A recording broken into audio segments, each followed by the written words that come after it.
ਸੋ ਰਮਨ ਜੀ, ਸ਼ੁਰੂਆਤ ਜੇ ਕਰਦੇ ਜਾਈਏ, ਸਿਚੁਏਸ਼ਨ ਕਿਵੇਂ ਦੀ ਜਿਹੜੀ ਇਸ ਟਾਈਮ ਇੰਡਸਟਰੀ ਨੂੰ ਲੈ ਕੇ ਜਿਹੜੀ ਉਹ ਦੇਖਣ ਨੂੰ ਮਿਲ ਰਹੀ ਹੈ ਜੀ? ਰਾਜਕਰਨ ਓਵਰਆਲ ਸਿਚੁਏਸ਼ਨ ਤਾਂ ਜੇ ਕਹੀਏ ਕਿ ਕਾਫੀ ਜਿਹੜੀ ਹੈਗੀ ਆ ਵਧੀਆ ਹੈਗੀ ਆ। ਜੇ ਮਾਰਕੀਟ ਵੱਲੋਂ ਗੱਲ ਕਰੀਏ ਮਾਰਕੀਟ ਦੀ, ਤਾਂ ਰੇਟਸ ਜਿਹੜੇ ਹੈਗੇ ਆ ਇਸ ਵੇਲੇ ਕਾਫੀ ਉਛਾਲ ਤੇ ਹੈਗੇ ਆ। ਪਰ ਅਗੇਨ ਜਿਹੜੀ ਪ੍ਰੋਬਲਮ ਹੈਗੀ ਆ ਉਹ ਫਿਰ ਉਹੀ ਆਉਂਦੀ ਹੁੰਦੀ ਆ ਕਿ ਜਦੋਂ ਆਪਣੇ ਰੇਟਸ ਇੱਦਾਂ ਹੋ ਜਾਂਦੇ ਆ ਤੇ ਫਿਰ ਆਪਾਂ ਗਲਤ ਫੈਸਲੇ ਜਿਹੜੇ ਕਰਨੇ ਸ਼ੁਰੂ ਹੋ ਜਾਂਦੇ ਆ। ਸੋ ਉਹਦੇ ਕਰਕੇ ਕਾਫੀ ਜਿਹੜੀਆਂ ਚੀਜ਼ਾਂ ਹੈਗੀਆਂ ਆ ਉਹ ਮਤਲਬ ਕਿ ਜਿਸ ਪਾਸੇ ਨੂੰ ਚਾਹੀਦੀਆਂ ਨਹੀਂ ਉਸ ਪਾਸੇ ਨੂੰ ਚਲੀ ਜਾਂਦੀਆਂ। ਸੋ ਉਹੀ ਮਸਲਾ ਹੈਗਾ ਕਿ ਇਸ ਵੇਲੇ ਜੇ ਮਾਰਕੀਟ ਥੋੜ੍ਹੀ ਵਧੀਆ ਹੈਗੀ ਆ ਤੇ ਥੋੜ੍ਹਾ ਜਿਹਾ ਜਿਹੜਾ ਸਿਚੁਏਸ਼ਨ ਹੈਗੀ ਆ ਉਹਨੂੰ ਕੰਟਰੋਲ 'ਚ ਰੱਖ ਕੇ ਚੱਲੋ, ਸਮਝ ਕੇ ਚੱਲੋ, ਸੋਚ ਕੇ ਚੱਲੋ, ਕਿਉਂਕਿ ਮਾਰਕੀਟ ਜਿਹੜੀ ਆ ਉਹ ਅਗੇਨ ਬਹੁਤ ਚੀਜ਼ਾਂ ਜਿਹੜੀਆਂ ਇਸ ਵੇਲੇ ਚੇਂਜ ਹੋ ਰਹੀਆਂ, ਖਾਸ ਕਰਕੇ ਬ੍ਰੋਕਰ ਲਾਇਬਿਲਿਟੀ ਦੇ ਜਿਹੜਾ ਕੇਸ ਸੁਪਰੀਮ ਕੋਰਟ ਨੇ ਪਾਸ ਕੀਤਾ ਹੈਗਾ 9-0 ਦੀ ਯੂਨੈਨਿਮਸ ਡਿਸੀਜਨ ਦੇ ਨਾਲ, ਉਹਦੇ ਕਰਕੇ ਜਿਹੜੀਆਂ ਸਿਚੁਏਸ਼ਨਸ ਆ ਕਾਫੀ ਚੇਂਜ ਹੋਣ ਜਾ ਰਹੀਆਂ। ਜੀ ਬਿਲਕੁਲ। ਸੋ ਫਰੇਟ ਮਾਰਕੀਟ ਨੂੰ ਲੈ ਕੇ ਰਮਨ ਭਾਜੀ ਕਹਿੰਦੇ ਭਈ ਬਹੁਤ ਸਾਰੇ ਜਿਹੜੇ ਰੀਜਨਲ ਕੈਰੀਅਰਸ ਆ, ਆਇਲ ਫੀਲਡ ਹੌਲਰਸ ਆ, 3PLs ਆ, ਉਹ ਬੈਂਕਰਪਸੀ 'ਚ ਜਾ ਰਹੇ ਹੈਗੇ ਆ। ਭਾਜੀ ਹੁਣ ਜਿਹੜੀ ਦੇਖੋ ਅਗੇਨ ਕਈ ਮਾਰਕੀਟਸ ਹੈਗੀਆਂ ਜਿਨ੍ਹਾਂ ਦੇ ਵਿੱਚ ਇਹ ਸਿਚੁਏਸ਼ਨ ਹੋ ਸਕਦਾ ਚੱਲ ਰਹੀ ਹੈਗੀ ਆ, ਪਰ ਓਵਰਆਲ ਜਿਹੜੀ ਸਿਚੁਏਸ਼ਨ ਹੈਗੀ ਆ ਉਹ ਜੇ ਆਪਣੀ ਮਾਰਕੀਟ ਜਿੱਥੇ ਆਪਾਂ ਗੱਲ ਕਰਦੇ ਹੈਗੇ ਉੱਥੇ ਮਾਰਕੀਟ ਦੀ ਸਿਚੁਏਸ਼ਨ ਜਿਹੜੀ ਆ ਉਹ ਬੈਟਰ ਹੋਈ ਹੈਗੀ ਆ। ਪਰ ਹੁਣ ਇਹ ਆ ਕਿ ਇਸ ਮਾਰਕੀਟ ਦੇ ਵਿੱਚ ਤੁਹਾਨੂੰ ਰਹਿਣ ਵਾਸਤੇ ਬਹੁਤ ਜਿਹੜਾ ਆ ਵਧੀਆ ਕੰਮ ਕਰਕੇ ਦਿਖਾਉਣਾ ਪੈਣਾ ਆ। ਜਿੱਦਾਂ ਆਪਾਂ ਲੈਗਿੰਗ ਪਹਿਲਾਂ ਕਰਦੇ ਸੀਗੇ ਉੱਦਾਂ ਦੀ ਲੈਗਿੰਗ ਜਿਹੜੀ ਆ ਹੁਣ ਨਹੀਂ ਹੋ ਸਕਦੀ। ਸੋ ਆਪਣੀ ਜਿਹੜੀ ਮਾਰਕੀਟ ਜਿਹੜੀ ਆਪਾਂ ਮਾਰਕੀਟ ਰਿਪਰੈਜ਼ੈਂਟ ਕਰਦੇ ਆ ਉੱਥੇ ਮਾਰਕੀਟ ਦੇ ਵਿੱਚ ਆਈ ਥਿੰਕ ਕਿ ਸਿਚੁਏਸ਼ਨ ਜਿਹੜੀ ਆ ਉਹ ਬੈਟਰ ਹੋ ਰਹੀ ਆ। ਕੰਪਨੀਜ਼ ਨੂੰ ਡਰਾਈਵਰ ਚਾਹੀਦੇ ਹੈਗੇ ਆ, ਇਕਵਿਪਮੈਂਟ ਲਿਆ ਜਾ ਰਿਹਾ ਹੈਗਾ। ਸੋ ਇਹ ਸਾਰੀਆਂ ਚੀਜ਼ਾਂ ਪੋਜ਼ੀਟਿਵ ਹੈਗੀਆਂ। ਪਰ ਅਗੇਨ ਹੁਣ ਜਿਹੜੀ ਸਿਚੁਏਸ਼ਨ ਹੈਗੀ ਆ ਰਾਜਕਰਨ ਔਰ ਹਰਜੋਤ ਭਾਜੀ, ਜਿਹੜੀ ਖਾਸ ਕਰਕੇ ਜਿਹੜੀ ਮੋਟਰਸ ਲਾਂਚ ਹੋਇਆ ਹੈਗਾ ਉਹਦੇ ਲਈ, ਤੇ ਖਾਸ ਕਰਕੇ ਜਿਹੜਾ ਆਪਣਾ ਬ੍ਰੋਕਰ ਲਾਇਬਿਲਿਟੀ ਕੇਸ ਜਿਹੜਾ ਹੋਇਆ ਹੈਗਾ ਉਹਦੇ ਲਈ, ਦੋ ਚੀਜ਼ਾਂ ਜਿਹੜੀਆਂ ਹੈਗੀਆਂ ਉਹ ਇਸ ਵੇਲੇ ਕਾਫੀ ਜ਼ਿਆਦਾ ਅਸਰ ਕਰ ਰਹੀਆਂ ਹੈਗੀਆਂ। ਕੁਛ ਡੀਟੇਲ ਦੇ ਵਿੱਚ ਗੱਲ ਕਰਾਂਗੇ ਆਪਾਂ ਮੋਟਰਸ ਦੇ ਬਾਰੇ 'ਚ। ਮੋਟਰਸ ਦਾ ਜਿਹੜਾ ਅਕਾਊਂਟ ਹੈਗਾ ਆ ਉਹ ਹੁਣ ਜਿਹੜਾ ਮੋਟਰਸ ਦਾ ਪਲੈਟਫਾਰਮ ਹੈਗਾ ਉਹ ਫੁੱਲੀ ਆਪਰੇਟਡ ਹੈਗਾ।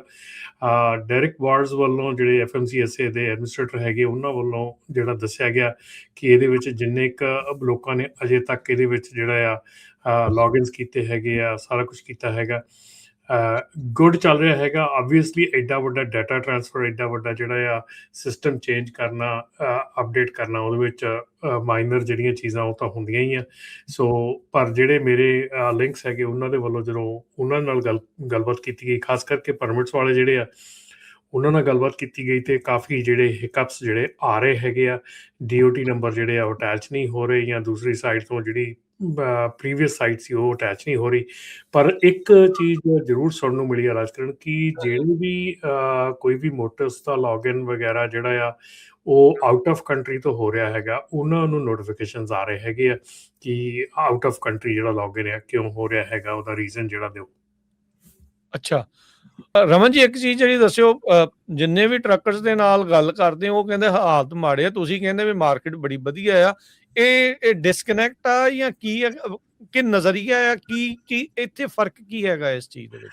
ਰਾਜਕਰਨ ਇੱਥੇ ਫਰਕ ਇਹ ਹੈਗਾ ਕਿ ਜੇ ਤੁਸੀਂ ਸਮਾਲ ਕੈਰੀਅਰ ਹੈਗੇ ਆ, ਜੇ ਹੁਣ ਦੇਖੋ ਹਰ ਇੱਕ ਚੀਜ਼ ਜਿਹੜੀ ਆ ਇਸ ਵੇਲੇ ਲਿਟਰਲੀ ਜਿਹੜੀ ਆ ਉਹ ਕੰਪਲਾਇੰਸ ਤੇ ਆ ਜਾਣੀ ਆ ਸਾਰੀ। ਕਿਉਂਕਿ ਜਿਹੜੀ ਵੀ ਕੰਪਨੀ ਕੰਪਲਾਇੰਸ ਦੇ ਵਿੱਚ ਨਹੀਂ ਹੈਗੀ, ਕਿਸੇ ਵੀ ਐਂਡ ਤੋਂ ਜੇ ਕੰਪਲਾਇੰਸ 'ਚ ਨਹੀਂ ਹੈਗੀ, ਉਹ ਕੰਪਨੀ ਜਿਹੜੀ ਆ ਸਟਰਗਲ ਕਰੂਗੀ ਬਹੁਤ ਜ਼ਿਆਦਾ। ਸੋ ਜੇ ਕੰਪਨੀ ਕੰਪਲਾਇੰਟ ਨਹੀਂ ਹੈਗੀ, ਜੇ ਕੰਪਨੀ ਸਹੀ ਕੰਮ ਨਹੀਂ ਕਰ ਰਹੀ ਹੈਗੀ, ਕੰਪਨੀ ਦੇ ਡਰਾਈਵਰ ਹਾਇਰਿੰਗ ਪ੍ਰੋਬਲਮ ਹੈਗੀ ਆ, ਡਰੱਗ ਟੈਸਟਿੰਗ ਪ੍ਰੋਬਲਮ ਆ, ਉਹਨਾਂ ਦੀ ਐਕਸੀਡੈਂਟ ਰੇਟਿੰਗ ਪ੍ਰੋਬਲਮ ਆ, ਆਊਟ ਆਫ ਸਰਵਿਸ ਪ੍ਰੋਬਲਮ ਆ। ਹੁਣ ਤੁਸੀਂ ਦੇਖੋ ਐਰੀਜ਼ੋਨਾ ਦੇ ਵਿੱਚ ਜਿਹੜਾ ਹੈਗਾ ਆ April 1 ਤੋਂ ਲੈ ਕੇ ਹੁਣ ਤੱਕ ਉਹਨਾਂ ਨੇ 281 ਜਿਹੜੇ ELD ਚੀਟ ਉਹਨਾਂ ਨੇ ਲਿਖਿਆ ਆ। Arizona logs 281 ELD cheats out of service violation just from 115 drivers.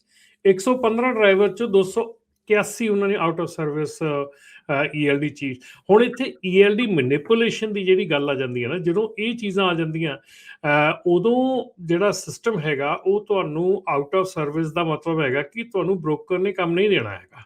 ਹੁਣ ਬ੍ਰੋਕਰ ਜਿਹੜਾ, ਕਿਉਂਕਿ ਬ੍ਰੋਕਰ ਦੀ ਲਾਇਬਿਲਿਟੀ ਆ ਗਈ ਨਾ, ਹੁਣ ਬ੍ਰੋਕਰ ਨੂੰ, ਹੁਣ ਤਾਂ ਤੁਸੀਂ ਸੁਪਰੀਮ ਕੋਰਟ ਦੇ ਫੈਸਲੇ ਤੋਂ ਬਾਅਦ ਆ ਗਈ ਉਹਦੀ ਹੁਣ ਲਾਇਬਿਲਿਟੀ। ਤਾਂ ਤੁਸੀਂ ਇਹ ਦੇਖੋ ਵੀ ਜਿੰਨੇ ਵੀ ਪੁਰਾਣੇ ਕੇਸ ਪਏ ਸੀਗੇ ਬ੍ਰੋਕਰ ਲਾਇਬਿਲਿਟੀ ਦੇ, ਉਹਦੇ ਵਿੱਚ ਜਿੰਨੇ ਵੀ ਪੁਰਾਣੇ ਰੁਕੇ ਕੇਸ ਸੀਗੇ, ਆਪਣਾ ਈਕੋ ਗਲੋਬਲ ਦਾ ਕੇਸ ਸੀਗਾ, ਹੋਰ ਕਈ ਕੇਸ ਸੀਗੇ, ਉਹ ਸਾਰੇ ਦੇ ਸਾਰੇ ਐਕਟੀਵੇਟ ਹੋ ਚੁੱਕੇ ਆ। ਹੁਣ ਉੱਥੇ ਉਹ ਕਰ ਰਹੇ ਆ ਜੀ, ਉਹਨਾਂ ਨੇ ਕਿਹਾ ਕਿ ਜਿਹੜੀ ਇਨਫੋਰਮੇਸ਼ਨ ਪਬਲਿਕਲੀ ਅਵੇਲੇਬਲ ਆ ਉਹ ਕੈਰੀਅਰ ਦੀ ਬ੍ਰੋਕਰ ਕਿਉਂ ਨਹੀਂ ਦੇਖਦਾ, ਜਿਹਦੇ ਵਿੱਚ ਇੱਕ authorized motor carrier less than 12 months old ਆ, ਨੋ ਸੇਫਟੀ ਰੇਟਿੰਗ ਆ, ਓਨਲੀ 3 ਟਰੱਕਸ ਆ, ਆਊਟ ਆਫ ਸਰਵਿਸ ਵਾਇਲੇਸ਼ਨ ਜਿਹੜੀ ਆ ਉਹਦੀ ਅਬਵ ਨੈਸ਼ਨਲ ਐਵਰੇਜ ਆ, ਠੀਕ ਹੈ ਨਾ।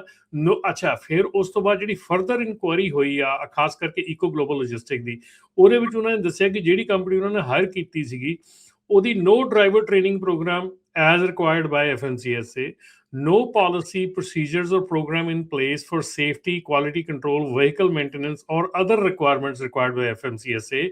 Driver, co-driver ਜਿਹੜੇ ਸੀਗੇ ਉਸ ਕੰਪਨੀ ਦੇ ਗ੍ਰੈਜੂਏਟਡ ਹੋਏ ਸੀਗੇ just less than a year ago, ਦੋਨੋਂ ਹੀ।